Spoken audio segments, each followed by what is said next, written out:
Well, some new information now about a branch of ISIS that has made global terror attacks a top priority. In a jailhouse interview with the New York Times, a former Islamic State recruit, as they have described him, says the terror network has been sending militants abroad for at least 2 years. The president yesterday backing that up with a warning that ISIS is turning to what he describes as lone wolf acts of terrorism.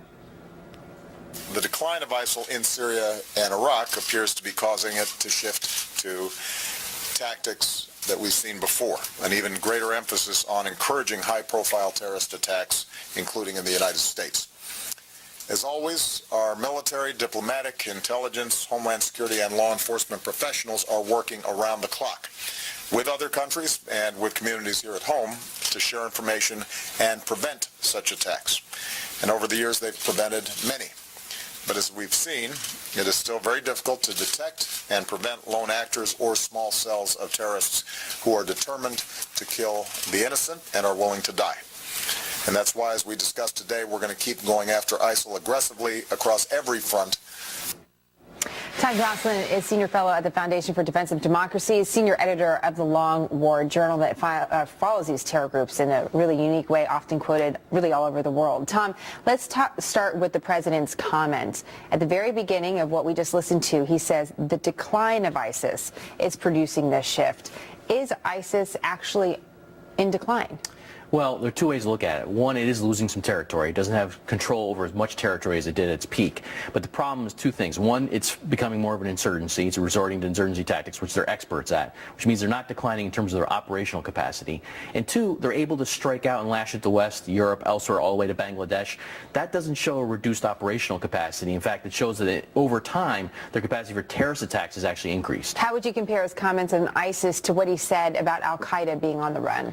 Well, it's very interesting. He talks about al-Qaeda as if they defeated al-Qaeda, or if it has been sort of a dispensed force, and that basically we're going to do to al-Qaeda or do to ISIS what we did to al-Qaeda. The problem is al-Qaeda isn't defeated either. Al-Qaeda just has a very different strategy about going about its business, and they're sort of laughing at all this because they realize that by changing their name or just sort of trying to evade scrutiny, the President of the United States will refer to them as if they're already gone, and they're not. You follow these individuals on their social media accounts and otherwise in a way that most of us don't.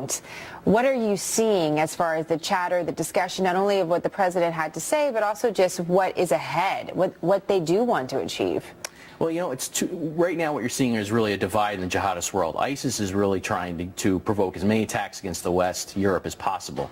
Al-Qaeda, in Syria in particular, is trying to convince everybody that they're not wanting to threaten the West right now. And the reason is they want people to take pressure off of them so they can actually keep attacking the Assad regime and actually build this unity of rebels behind them. And this is very dangerous because there's still a long-run threat to the U.S. They still could strike the U.S. But basically this 10,000-man army of Al-Qaeda fighters in Syria right now is basically playing a disinformation game against us to say, oh no, we don't really want to attack the West, when really, in the long run, they will. Attacks on the West is what the New York Times article really focused on, with this jailhouse interview of one individual, we should point out, that starts talking about what ISIS wants to achieve in Europe and the network they have set up.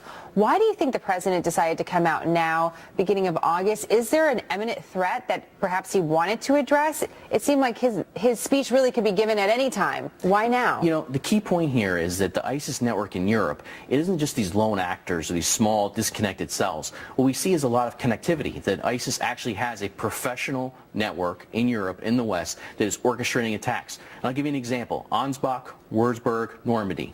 Each one of those three cases, we saw the terrorists were able to get their videos to the head ISIS propagandists beforehand. So before they commit their terrorist attack, their videos go off to the ISIS propagandists to make sure that it's released shortly thereafter. This shows at least a digital connection with the terrorists. And so you have to start picking at. Now, Rukmini Callimachi of the New York Times did an incredible story just recently on this in the last 24, 48 hours about how actually this works, and that this network involves these clean operatives, people who are sort of new recruits, don't have a bio or a dossier that's being tracked by the U.S. intelligence community or Western intelligence communities. They're used as cutouts to basically get this information from would-be attackers to the mothership, and they're using them as a communication nodes. What this shows is there's actually a design or a plan behind this. It's not all lone actors or disconnected terrorism. And if it's happening in Europe, should we assume it's happening here?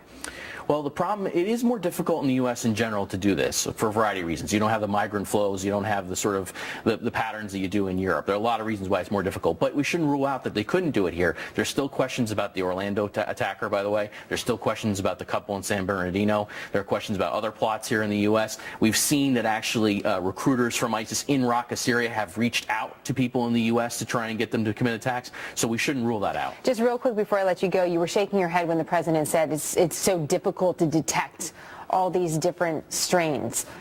Why were you shaking your head? Because it's an easy dodge. You know, what the law enforcement intelligence officials like to say, they like to use the phrase lone wolf. Why? Because it says, well, we couldn't have detected them beforehand, right?